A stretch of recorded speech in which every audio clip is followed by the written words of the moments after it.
인간의 운명은 아무도 알 수가 없습니다. 일이 잘 되어 가고 있는데 어느 날 갑자기 망해버리는 경우가 있고, 또 생각지 못했는데 일이 잘 되는 경우도 있습니다.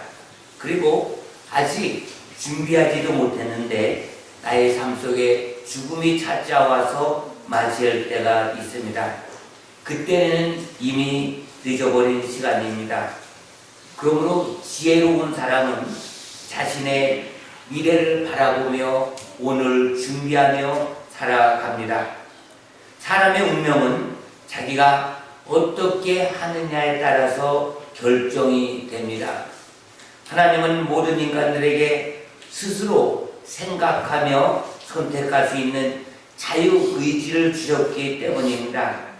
그러므로 자기 인생에 대한 책임은 자기 스스로 지는 것입니다.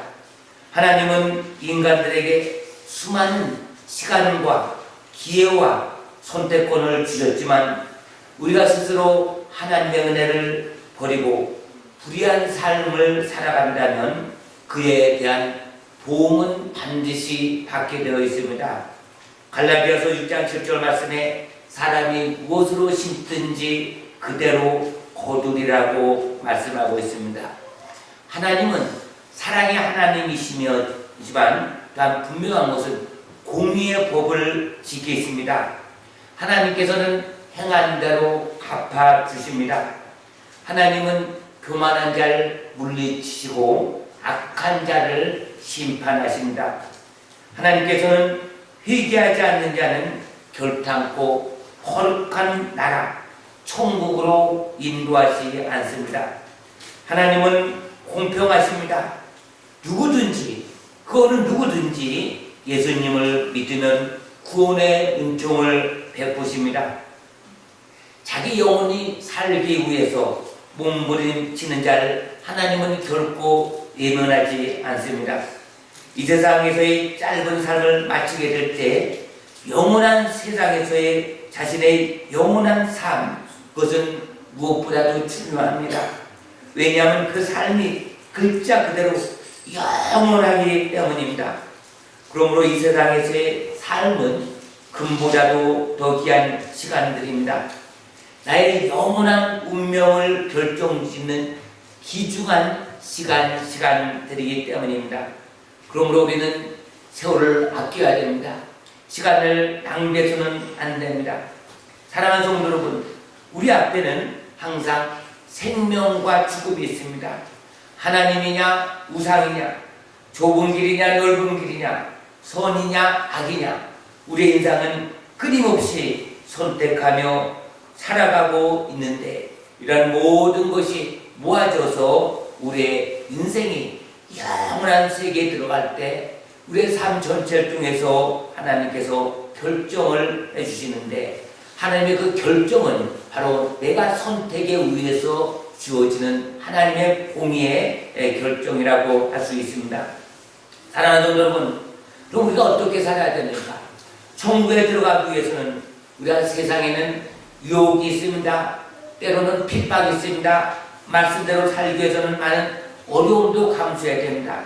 그렇기 때문에 세상과 넉넉히 우리가 싸워 이기기 위해서는 우리가 성령의 충만함을 받아야 합니다. 애굽에 7년이라는 흉년이 있을 때에 요셉은 총리가 되어서 7년 동안 많이 먹을 것을 창고에 저장했습니다. 그 7년간 극심한 흉년이 찾아왔을 때 7년 동안 준비한 그 곡식으로 흉년을 슬기롭게 극복한 것을 볼 수가 있습니다. 오늘날 한국 교회는 이 세상에 그 어느 나라보다 찾기 어려운 말씀의 풍년이 찾아왔습니다. 얼마든지 마음 놓고 우리는 찬양할 수 있습니다. 기도할 수 있습니다. 마음껏 하나님의 말씀을 볼 수도 있고 마음껏 전도할 수도 있습니다. 그러나 언젠가는 성경 말씀대로라면 기근이 찾아오고 말씀과 기도와 전도 마음대로 하지 못할 때가 있습니다. 그러므로 우리는 하나님께서 너희들이 지금 이 시기 지금 은혜 받을 만한 이때에 우리가 성령으로 무장되어야 됩니다. 성령으로 충만함을 받아야 됩니다. 그래서 성령을 충만받아야 되는 것. 성령을 우리가 사모할 때 충만이 많은데 그 받는 비결을 오늘 말씀에 정확히 성경 말씀에 기록되어 있습니다. 우리는 이 말씀대로 하면 됩니다. 이 말씀에 보니까 저희가 이 말 듣고 마음에 찔려 베드로와 다른 사도들에게 물어가로되 형제들아 우리가 어찌할꼬. 이 말씀은 베드로와 복음을 전할 때에 예수님의 십자가에 못 박은 많은 이스라엘의 그 백성들이 있습니다. 너희들이 십자가에 죽인 예수를 하나님께서 주와 그리스도가 되게 하셨다. 이 말씀을 들을 때 저희들이 마음의 찔림을 받습니다. 얘기가 나옵니다. 그래서 어찌할꼬. 이때 베드로가 말씀합니다. 너희가 회개하고 예수 이름으로 세례를 받고 제사함을 얻으라. 제사함을 얻으면 그리하면 성령을 선물로 받으리라. 그러면서 이 약속은 너희와 하나님이 얼마든지 부르시는 자들에게 하신 것이라고 말씀하고 있습니다. 사랑하는 성도 여러분, 회개라고 하는 것은 내가 하나님 앞에 또 하나님 말씀 앞에 또 내가 기도하면서 또 하나님의 뜻에 어긋나는 모든 것들을 내가 고치는 것입니다. 삶의 방향을 바꾸는 것입니다. 돌이키는 것입니다. 그렇게 될 때에 하나님께서 우리의 죄를 회개하는 것을 보시고 성령을 선물로 주신다는 것입니다. 그것은 놀라운 약속입니다. 그 어느 누구도 예 없이 우리가 회개할 때 하나님께서 제사함을 주실 뿐만 아니라 성령을 선물로 주신데 이 성령의 선물은 하나님이 얼마든지 부르신 자들에게 하신 것이라고 말씀하고 있습니다. 하나님이 여러분을 한 명 한 명 다 부르셔서 이 자리에 온 줄 믿으시길 바랍니다. 할렐루야. 이제 우리가 해야 될 것은 이 마지막 시대에 살아가고 있는 우리가 성령으로 충만해야 됩니다.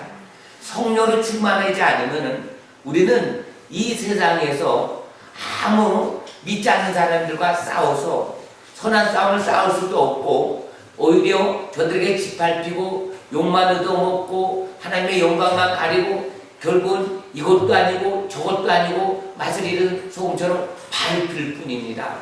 사랑하는 성도 여러분, 한국 기독교 초기에 놀라운 부흥이 일어날 수 있었던 것은 바로 성령의 바람이 불었기 때문입니다.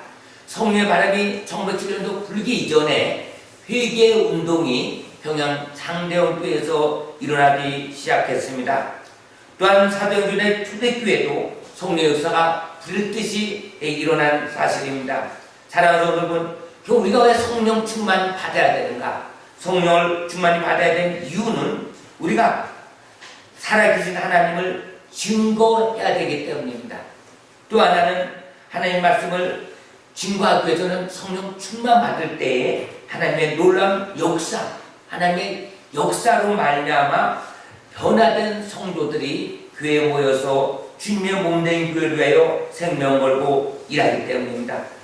또한 우리가 변화될 때만이 그리스도의 신부가 되어서 궁극적으로 구원에 이르도록 하기 위해서 하나님께서 우리에게 성령 충만함을 받으라고 오늘도 말씀을 통해 말씀하고 계십니다. 우리가 성령 충만하게 되면은 하나님께서 우리에게 놀라운 어떤 표적 같은 것도, 삶 속의 어떤 기적 같은 것도, 삶 속에 하나님의 어떤 은혜, 또 실제 성령의 임자, 이것을 체험할 수가 있는 것입니다. 근데 이런 것을 체험하는 그 목적이 무엇입니까? 그것은 우리가 하나님의 말씀에 따라 우리가 순종하기 위해서 하나님의 성령으로 충만하는 것입니다. 만약 우리가 하나님의 성령으로 충만하지 않으면 하나님의 말씀을 많이 안다고 하더라도 그 말씀대로 지켜 행할 수가 없기 때문입니다. 사랑하는 성도 여러분, 성령 충만할 때만이 우리가 세상 욕심을 버릴 수 있기 때문입니다. 성령 충만할 때만이 우리는 사람들의 허물과 죄를 용서하고 덮을 수 있으므로 화목할 수 있을 뿐 아니라 죄악 세상에 따라가지 않게 됩니다. 사랑하는 성도 여러분, 모든 일에 정직하여서 성경 말씀에 어긋남 없이 사는 것, 이것이 바로 성령 충만입니다. 하나님의 영은 거룩합니다. 그 내가 회개하고 제사함 받을 때 우리는 깨끗한 심령, 깨끗한 그릇이 되어서 거룩한 영이신 성령께서 우리에게 임하시는 것입니다. 그래서 성령이 임할 때에 우리가 하나님의 말씀대로 순종하며 사는 것이 너무너무 쉬워지는 것입니다. 하나님의 뜻을 따라 회개할 것이 없는 삶을 살 때는 성령의 은사는 결코 퇴색되거나 변질되지 않습니다. 회개의 순종, 겸손과 공의, 이것이 바로 성령 충만함을 끝까지 유지하는 비결입니다. 사랑하는 성도 여러분, 회개한 영혼은 절대로 버림받지를 않습니다. 근데 우리가 하나님 어떤 은사, 하나님 어떤 예언, 하나님 어떤 복, 이런 것에 너무 치우쳐서 매달려서 기도하게 되면 우리의 인품, 성격은 변화되지 않는데 하나님의 어떤 은사, 능력이 온다 하더라도 그것을 유지할 수도 없고 그것이 변질될 수도 있고 또 그것에 따라 교만해질 수도 있다고 하는 것입니다. 또 얼마 가지를 못하는 것입니다. 그러나 우리가 중요한 것은 항상 우리가 회개하는 마음으로 우리가 죄를 질 때마다 우리가 그 죄에 대해서 애통한 마음으로 회개하는 것입니다. 그 말씀 앞에서 내 자존심과 선입관과 교만을 버리고 겸손하게 살아가는 영혼을 하나님께서는 끝까지 책임지시고 절대 버림을 당하지 않습니다. 그러므로 우리는 꿈속에서라도 죄에 빠질까 기도하고 하나님의 뜻을 물어 그 뜻대로 사는 사람이라면 결코 버림을 당하지 않습니다. 얼마나 많은 사람들이 성령으로 시작했다 6으로 마칩니까? 얼마나 많은 사람들이 이래는 것처럼 쓰임받다 버림을 당합니까? 얼마나 많은 사람들이 하나님의 영광을 위하여 일한다고 하면서 자기의 영광을 위하여 일하다가 결국은 이름 없이 빛도 없이 살아가져가는 너무나 많은 사람들이 있습니다. 사랑하는 성도 여러분, 그렇기 때문에 우리는 죄에 대해서 민감해야 됩니다. 우리는 털끝만한 죄를 져도 회개하지 않으면 심장이 곤두박질 쳐서 견딜 수 없는 이런 애통한 마음이 우리에게 있어야 되는 것입니다. 우리가 죄를 졌습니다. 철저히 회개만 하셔서 죄를 사해 주십니다. 예수님의 피값을 보시고 우리의 죄를 회개하시는데 죄 사함을 얻은 그 마음은 얼마나 떳떳한지, 얼마나 담대한지, 얼마나 기쁜지, 얼마나 행복한지 제 사함 받았을 때에 하나님께서 주신 그 은혜를 통해서 우리는 깨달을 수가 있습니다. 시편 32편 2절 3절 말씀에 보면 마음에 간사가 없고 여호와께 종례를 당치 않는 자는 복이 있도다. 내가 두설지 아니할 때 종일 신음함으로 내 뼈가 쇠하였도다. 주의 손이 주야로 나를 누르시오니 내 진액이 쇠하여 여름 가물에 마른같이 되었나이다.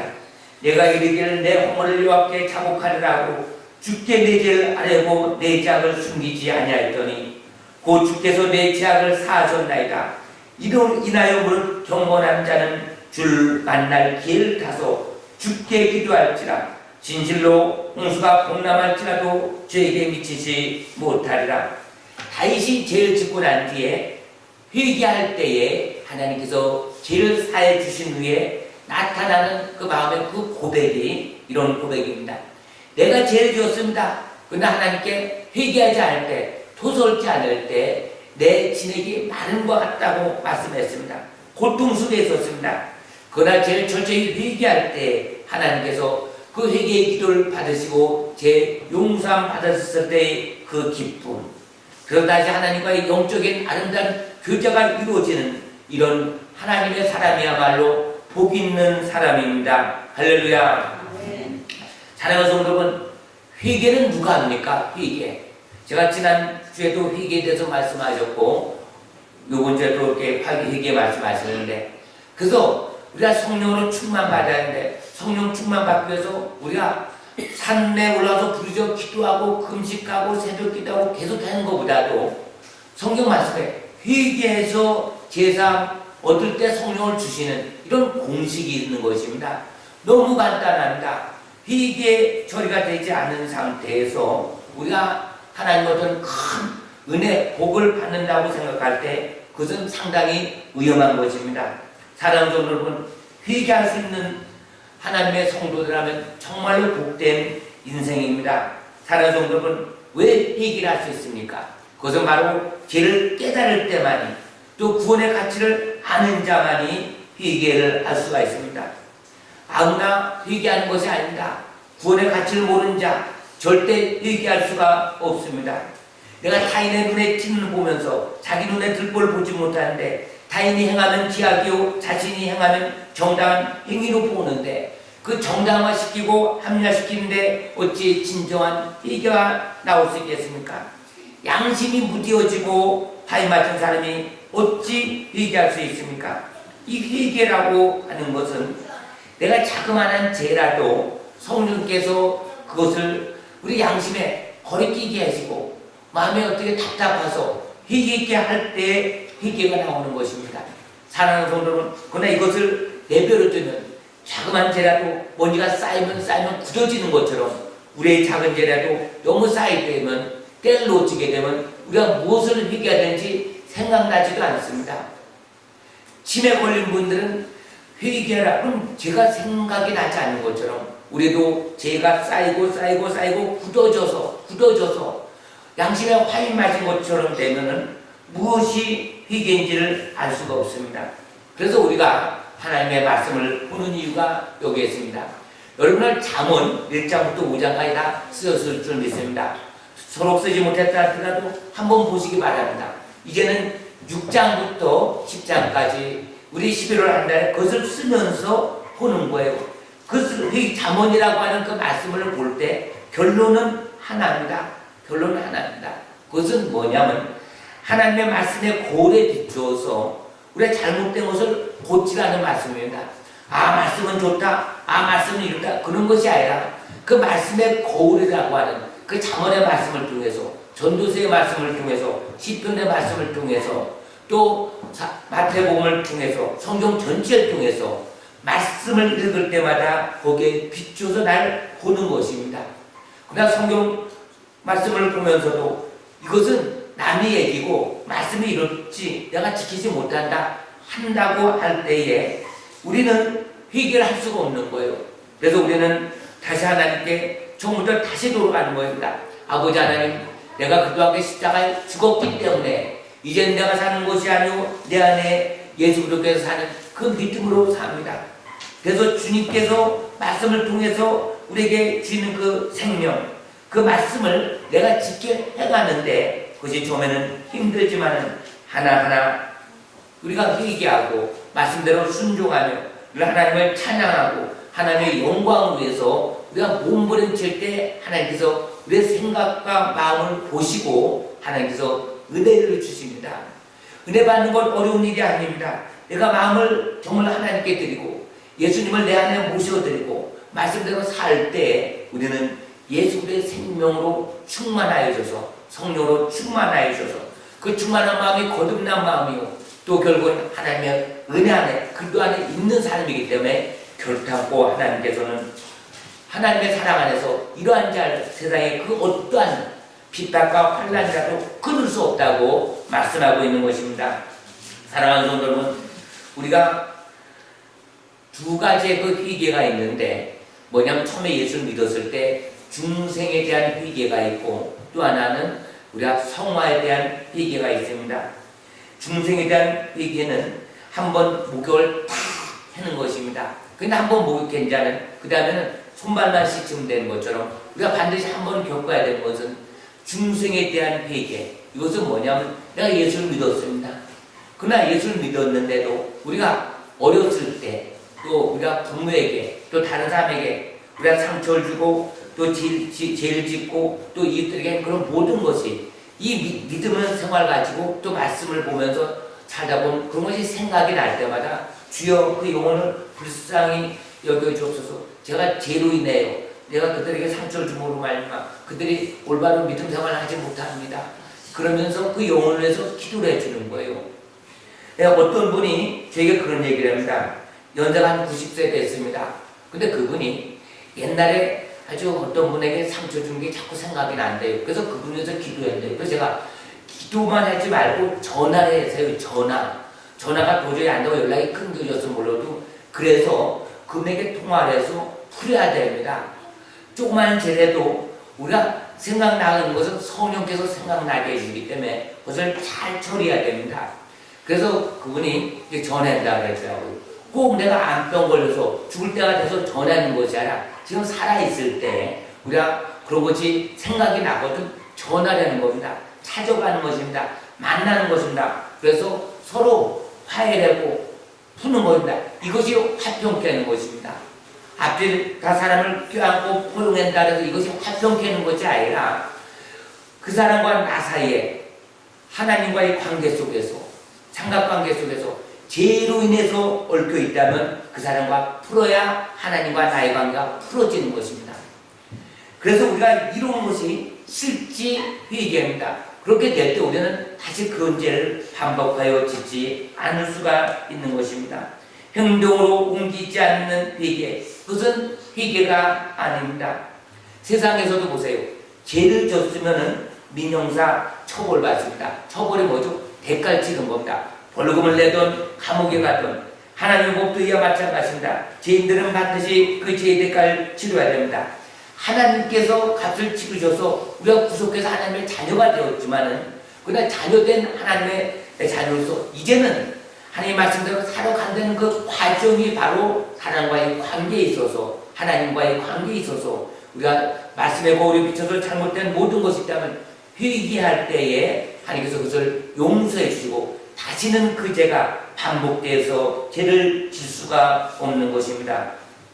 입술로 죄를 고백하고 행동으로 고칠 때 100% 안전한 회개가 되는 것입니다. 입으로 나열식으로 회개는 한쪽 면에 있는 화폐와 같이 쓸모가 없습니다. 마찬가지로 그 영혼도 쓸모없이 결국 버림을 당하고 마는 것입니다. 우리가 도둑질한 것이 있으면 반드시 갚아야 됩니다. 말 한마디에 천냥빚 갚는다고 갚아야 됩니다. 우리가 다른 사람들에게 거짓말하고 또한 피해를 주고 남을 무시하고 없인 여긴 것들 이런 것이 아무것도 아닌 것 같아도 그러나 예수님께서 무슨 무익한 말을 할지라도 다 심판을 받는다고 말씀하신 것입니다.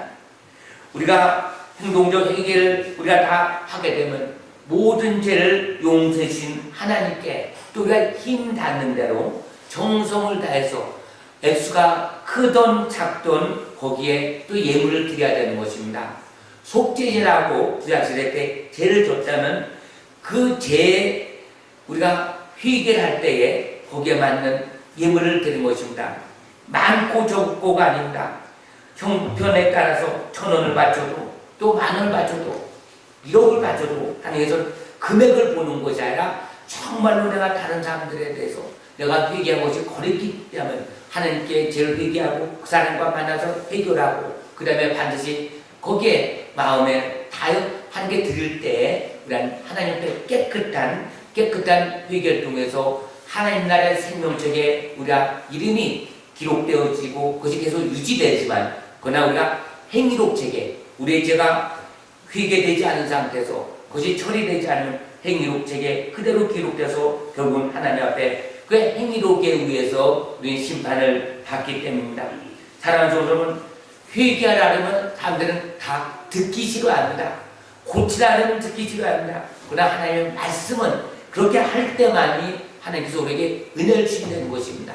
그렇게 할 때만이 하나님께서 성령을 선물로 주시고 하나님께서 영생을 우리에게 선물로 주신다고 하는 것입니다. 믿음, 구원, 성령, 천국, 영생 이런 모든 것들은 내 의나 노력으로 하는 것이 아니라 하나님께서 주시는 선물인데 그 선물은 우리가 회개하고 제사함 받을 때 성령을 선물로 주시는 것입니다. 사랑하는 여러분, 우리는 때로는 내가 죄진 것이 없는데 내가 무엇을 잘못했냐 이렇게 생각할 때가 있습니다. 또 작은 죄를 우리는 소홀히 여기고 그러나 그 죄를 미루고 쌓다 보면 그 죄를 다 기억할 수도 없어 결국은 회개하지 못하게 됩니다. 우리가 마트에 가서 물건을 삽니다. 옛날에는 외상을 잘 달아놨죠. 근데 물건 살 때마다 값을 바로바로 치러야 되지. 이거 외상. 나중에는 외상값이 너무 많으면 갚을 수가 없는 거예요. 이리저리 돈 빌립니다. 갚는다 하면 못 갚습니다. 너무 많습니다. 그러다 야간 도주하게 되죠. 마찬가지로 죄도 그렇습니다. 죄를 지었으면 죄진 현장에서 바로 해결하는 것입니다.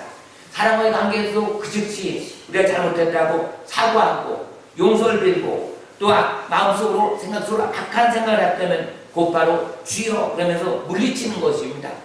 우리가 마음에 가득한 것이 쌓이면 그 악한 것이 입으로 나오게끔 되어 있습니다. 하나님은 들으신 대로 심판하십니다. 사랑하는 성도 여러분, 회개는 화장실에서든 부엌에서든 사람이 있건 없건 어느 공간에서도 죄에 대한 부끄러움을 안다면 즉시 우리가 해결하는 것입니다. 이렇게 될 때 하나님께서 너무너무 기뻐하십니다. 그래서 회개의 열매는 어떻게 됩니까? 회개에 합당한 열매는 하나님께서 받으십니다.